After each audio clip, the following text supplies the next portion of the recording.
Hi hello வணக்கம் மக்களே, எல்லோரும் என்ன பண்ணிகிட்ருக்கீங்க? என்ன பண்ணுற நீ என்ன பண்ணுற? வணக்கம் காய்ஸ். இன்றைக்கி பார்த்தீங்கன்னா முக்கியமான நாள், எலெக்ஷன் டே. எல்லோரும் ஓட்டு போட்டிங்களா? எல்லோரும் அவங்க கடமையை நிறைவேற்றிட்டீங்களா? ஆக்சுவலாக நானும் ஓட்டு போடணும் அப்படின்னு நினச்சேன். பட் எனக்கு ஓட்டு கேன்சல் ஆயிடுச்சு. அதான் ரொம்ப கஷ்டமாக இருக்குது. என்ன பண்ணுறதுன்னு தெரியல. நீ அடுத்த எலெக்ஷன் வரும்போது தான் நான் மறுபடியும் என்னோடய ஓட்டர் ஐடி கொண்டு போய் நான் மறுபடியும் எப்படி சொல்கிறது, புதுப்பித்து மறுபடியும் நான் ஓட்டு போட முடியும். கையெடுப்பாங்க. என்ன பழக்கம்ப்பா? அம்மா பேசிகிட்டு இருக்காங்க. இப்படி பண்ணக்கூடாது. இந்த குட்டீஸை வச்சுட்டு நம்மளால் ஒரு வீடியோ எடுக்க முடியாது, ஒன்று சாப்பிட முடியாது, ஒரு டிவி பார்க்க முடியாது. அங்கே சுட்டி டிவி ஓடிட்டுருக்குது, இங்கே இடுப்பில் ஏறி உட்காந்தாச்சு. இனி நான் போய் மாற்றினேன்னா அதுக்கு ஒருக்கா அழுகாச்சு. எப்படி தான் சமாளிக்கிறதுனே தெரியல. தலைவலியே வந்துருச்சு எனக்கு.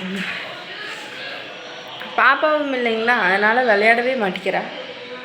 ஏனுங்க, பாப்பா எங்கள் மாமியார் ஓட்டு போடுறதுனால அவங்க கூட்டிகிட்டு போயிட்டாங்க, ஊருக்கு கூட்டிகிட்டு போனாங்க. ஸோ அங்கேயே இருந்துட்டாங்க. இன்னைக்கு காலையில் தான் வருவாங்க அவங்க. எந்திரி, டிவி ஓடுது பாரு, அங்கே போய் உட்காருப்போ. ஃபேன் ஓடுது, இங்கே வேர்க்குது பாரு, எப்படி வேர்க்குதுன்னு. ஏறுங்க. நீங்கள் எல்லோரும் ஓட்டு போட்டிங்களா? எனக்கு ரொம்ப கஷ்டமாயிடுச்சு. நம்மளால் ஓட்டு போட முடியலையே அப்படின்னு சொல்லிட்டு. ஆக்சுவலாக இது நான் 3வது டைம் ஓட் பண்ணுறேன். இந்த ஓட்டு போட்டால் எனக்கு 3வது டைம் ஓட்டு. பட் என்னால் போட முடியல, ரொம்ப கஷ்டமாயிடுச்சு. அதனால் இன்றைக்கி சரியாக யார்கிட்டையுமே நான் பேசக்கூட இல்லை. ரொம்ப கஷ்டமாக இருந்தது. தலைவலியும் தாங்கவே முடியல.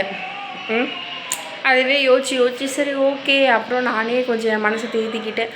பரவாயில்ல, அடுத்த எலெக்ஷன் வரும்போது நம்ம கண்டிப்பாக ஓட்டு போட்டுடலாம் அப்படின்னு சொல்லிட்டு நானே என் மனசை தேத்திக்கிட்டேன். அப்படி தானப்பா? வேர்க்குது பாரு, போப்பா. இதெல்லாம் வச்சுட்டு நம்மளால ஒன்றுமே பண்ணவே முடியாது.